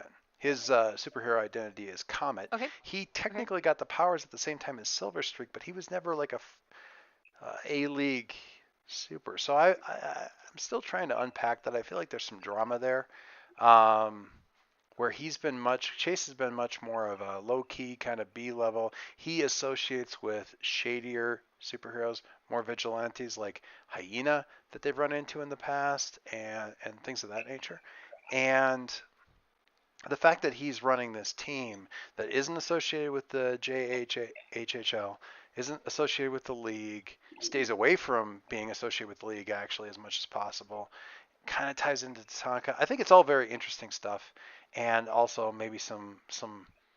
I gotta wonder why Chase doesn't really associate with the league, even when his brother, or not brother, but friend does. It's uncle with air quotes. He's not actually a family member, although he's a lifelong friend of his dad's. So you got to wonder about some of that stuff, or at least I have to, because it's sort of my job. So that's kind of where that all happened, or what's going on. So over the course of the next 10 minutes or so, we kind of move everybody away from the party. Supers all kind of, once Sigrun shows up, she goes walking straight through the party, and everybody except for Guardian kind of files along. Guardian stays with the rest of the party, but everybody else kind of goes along with, and they go back into, the joke was the Star Chamber, but really it's just this conference room with a big U-shaped table they're all sitting at, and you got the team is sort of at the open horseshoe of the U, while they're explaining that there's some defenses up. That you guys have been doing a great job, but there are some things that we have in place to keep order and to keep everybody protected from anything untoward. And you're poking around with some stuff inadvertently is weakening some of those wards and protections, and they need you to kind of stop. Nobody's really nobody wants to say it overtly, but finally Sigrun just sort of, actually I think it might have been Hecate, might have just said, listen, you cannot mess around with Bjortovi anymore, and you can't mess around with any of the any portals or anything back to the world that they came from, because the portals could just rip things asunder and wreck the whole world and destroy maybe all of reality, and you just have to stop messing with that. All of this, when they've recently been through one of those portals to leave a beacon so that Byron Quill can find them, and also Jason giving nanotech to Alicia to let her go on her own over there. Oh, thank goodness it's only Virtovia. Does that mean we can still do Iceland? What's Iceland? And the fact that you guys, the team, knew about Iceland also freaked out the Supers. No, we're saying it internally. No. Internally. Oh, well, I was disappointed about that. I was hoping that they were going to say it out loud and freak everybody out. Oh, but this I will speak aloud as Jason Quill here, though. Okay, so this is where things get a little bit more interesting, because there's a lot of blame throwing going on here that is entirely justified by the team because of this. And also the team is getting a little bit hot under the collar because, there's some interference here that's going on. Because of where we are, or because we've been thinking about it? Or because we we're have connected. psychic blocks. Yeah, and it also came out that at this point, because of their psychic link or whatever, they're not having trouble remembering Iceland and Bjortovia, the whole thing. That's not working right now. Huh.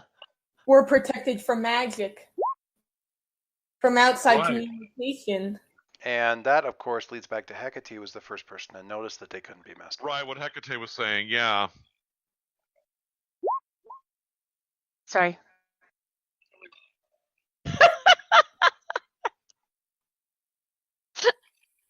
Go back. Well, I still have something unless somebody else is going first. Several of us have family members that may be involved in this situation. A little more explanation would be appreciated. And the mention of family members gets Hecate all riled up again because as far as the League is concerned, it's Jason's family members that caused this whole thing because it's tied back to when that whole portal thing happened with Byron Sorry, Quill. I was kind of waiting for a break in the action, so. But this is cool. It still works. So in any case, there's a lot of, again, blame throwing now with the League going back to the other team saying, listen, your family caused this. You guys, are kind of poking around with this, but we don't understand what's happened. We're still trying to control this. We're just trying to. Vitovia is dangerous. The fact that they're over here is dangerous. We don't know how they got over here, and that's dangerous too. And we're just trying to control this situation. Ghost Girl takes a half pseudo step forward, but doesn't say anything.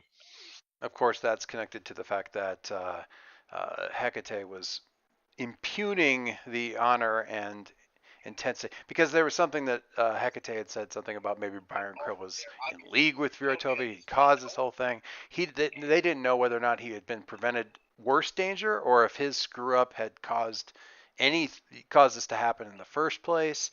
So there's a lot of scowling and growling kind of on both sides, and they're making it sound like it's mostly the gate that's worried them, but it's not really the gate that's worrying them. Harry snorts in bed.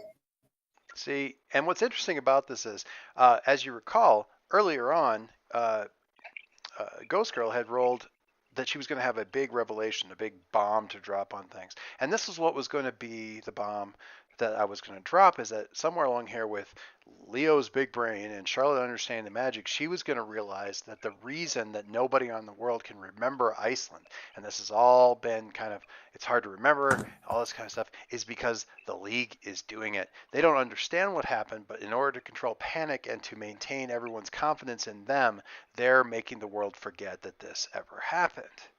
But I don't know if now would be a bad time to say, so that's why you've been making everyone forget it about it.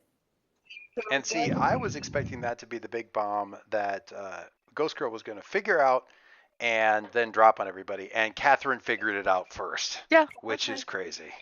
I think we should all be awarded for not rolling our eyes at all of this.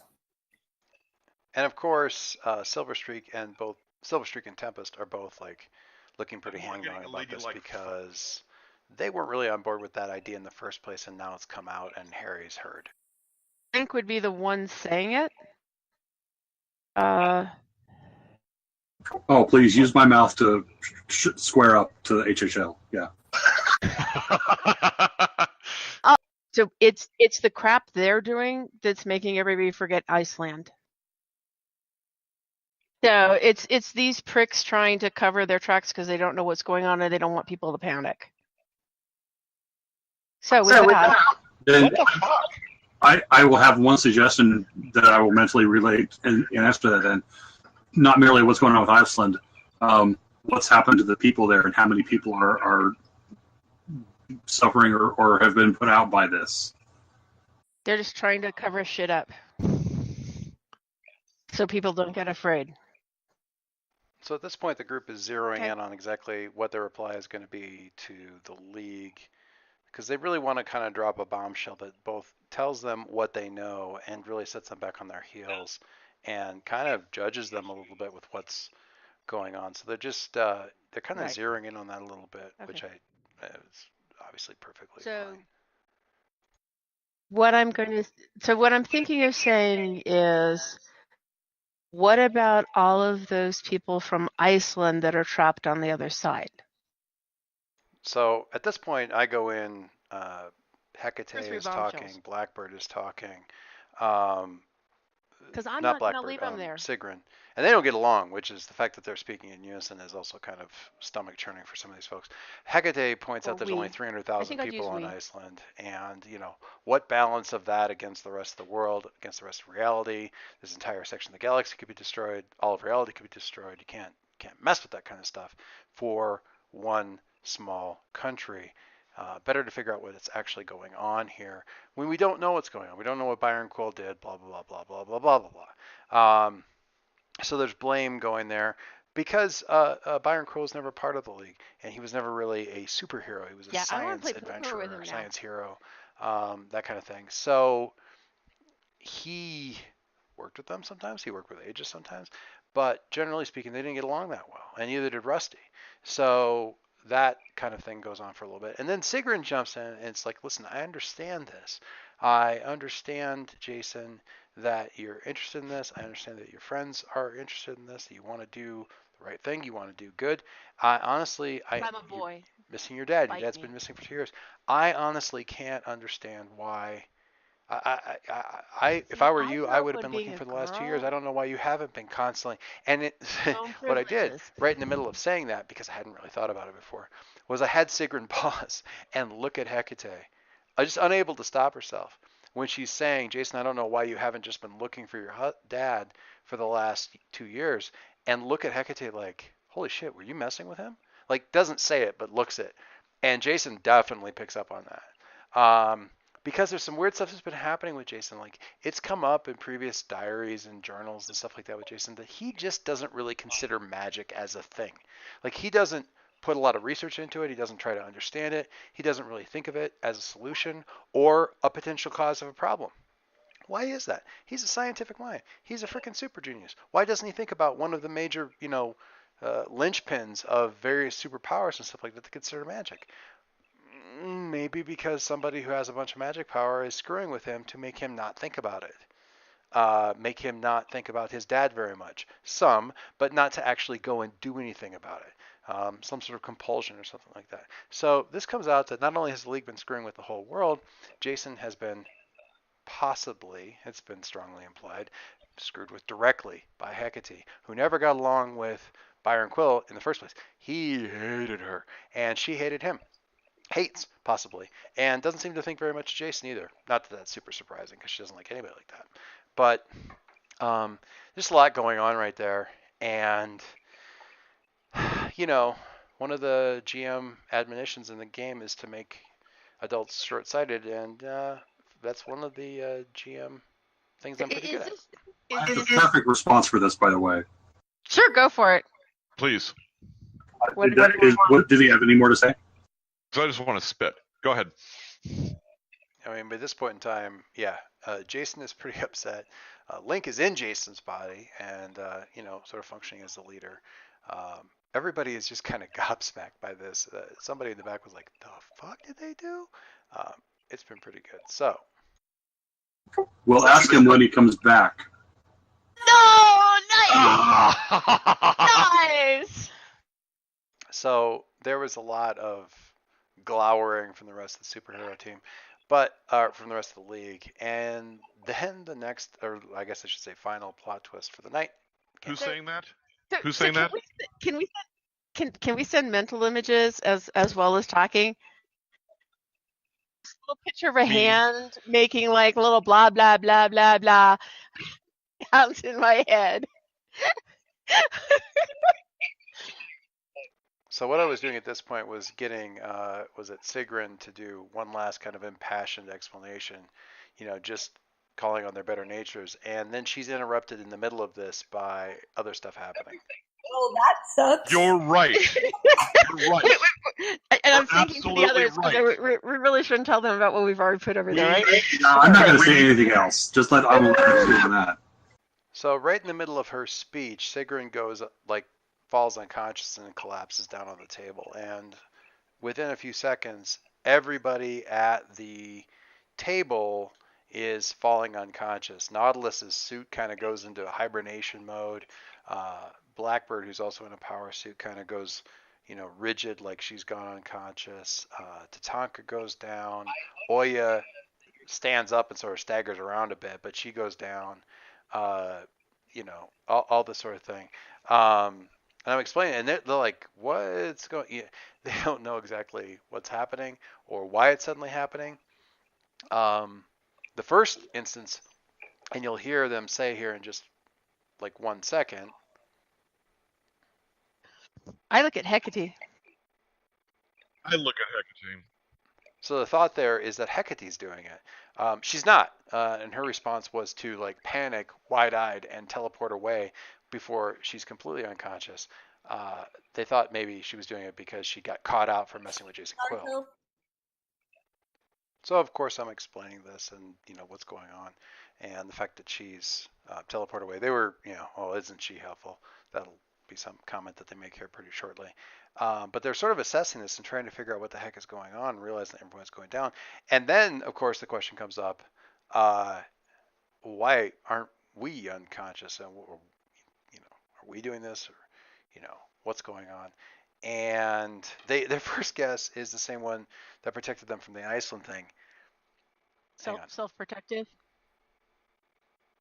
Yeah, so not super Nuclear refrigerator mood. impressed with Hecate in that way. But their first guess is that they are immune to whatever's happened because they're in that mind link, which would have been cool, but not what's going on here. This is actually just basically any adults are asleep and kids are still awake. And that's sort of a weird reverse kind of Christmas thing. But the Christmas Yuletide stuff that's about to happen in the next session is sort of a weird reverse kind of Christmas thing anyway. So I, went with it. Also, it's more fun when the supers aren't around. The kids have to handle all the bad stuff. So Immune to mind magic. I'm looking around with whatever preternatural heads-up display I've got. I do the perception-y thing, whatever that is. That's the sitch. Harry, talk to the concordance. Oh, So they talk to Saul, and of course Saul doesn't know what's going on because this is all magic, and that's not the Concordance's ballywick. So he just kind of shrugs and goes, It's magic. Never mind. He doesn't know anything. Okay. So now they're still trying to sort things out. And right about now is when they hadn't been talking with Vigil up to this point. Vigil hasn't been here, and I have a television, an old like AV stand from a high school, roll in on like a little robot pushing it, and have that cart roll in being pushed by this robot. Does it have spider legs? Sorry. So the robot comes in and plugs in the AV stand and hits play on the VCR, and you get like the rubberized face of the alien from that one Star Trek episode where it was just like a rubber head of an alien, not a real alien. But the voice is not the same. The voice is different. And basically it's a recording. It's an old VCR tape recording of Vigil, because Vigil, again, kind of works like Doctor Who from the Blink episode, where he's talking back in time or forward in time or something based on transcripts of what happened in the room. He fills in the other half of these conversations. Yes. Yeah. First Federation, Baylock. So, yeah, I have to rely on my players to know what the actual Star Trek trivia is, because I'm not really a Star Trek guy. Anyway, so the gist of what happens here is that Vigil says, okay, well, all the main defenders of the city have gone down. That was what I predicted was going to happen, and now it just leaves you guys. So, all right, boys and girls, it's time to get to work. that's the end of the episode, isn't it? Is that Oh, Vigil. The other thing, this could have gone a lot worse, you guys. Like some part, like the mayor could have come in and be like, "You killed the HHL." Be like, "Yeah." This makes my troubles of not being able to face seem like a lot less. Well, crap. I was feeling a good anger there, and all of a sudden now it turns into concern. That's Well,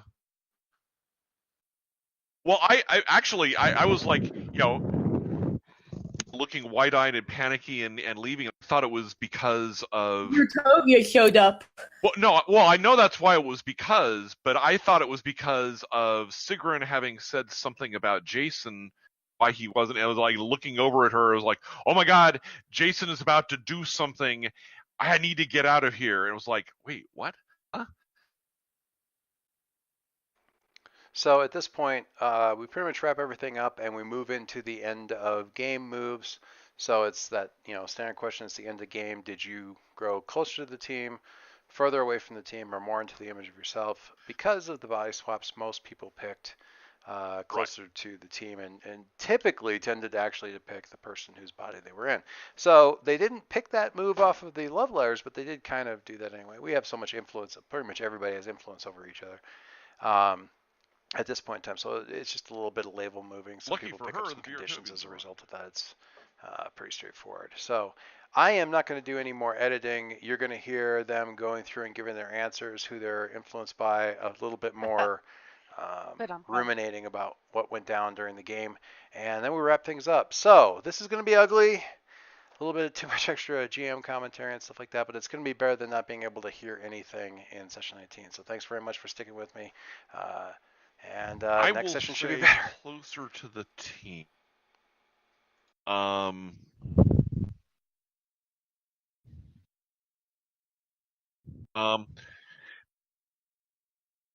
gonna say Charlotte, because she, even if someone was sarcastic, she was actually interested in helping me pass.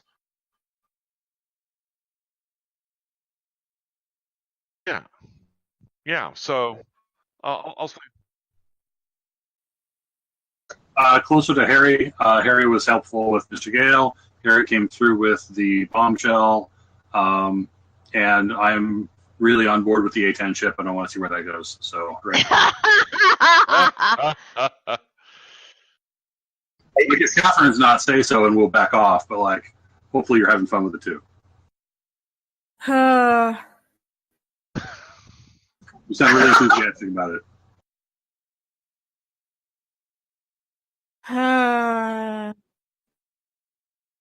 Something more coherent for my teen? So much drama about the drama.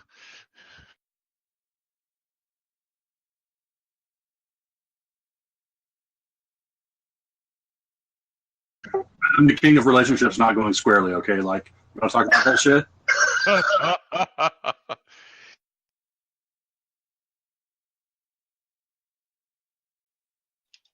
Like, I feel that this event will have us working at this level from now on, or at least I hope so.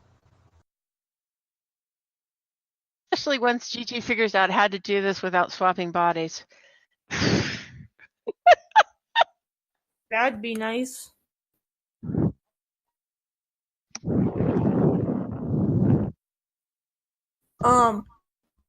Further away, because Adam just had to go and phase my father. Alright. I'm going to pick the oddest option out of them all. Adam totally grew into his image of an awkward kid. Oh no, none in the slightest. Yeah. So we're bumping up that mundane. Am I doing this backwards? And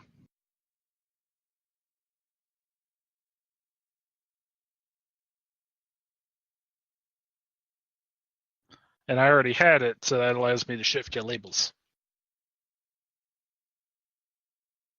Right. No, I think I did mine wrong. I already have influence over Jason. Right. So I'm... Okay. And you post. So I was interpreting it as my own labels, but it works for Jason just perfectly too. And Catherine, did Mercury already have influence over me? Yeah. Shift links labels then. Okay.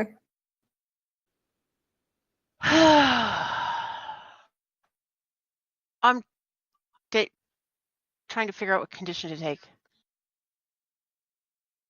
Can't go danger any slower. Sorry. No, it's okay because it's. I think that's weird. It is so perfectly Charlotte. I mean, Charlotte should be like -10 in danger. Your social danger is like +5. But you know that whole directly engage and confidential. And that's about it, guys. 24 Yeah. seconds left. Thanks so much for sticking with us again. Next time, I know the audio is right, so you should be able to Yeah. follow along when the winter Okay, I'll comes do that. and all the adults are asleep and the Yule boys come to town. Talk to you later.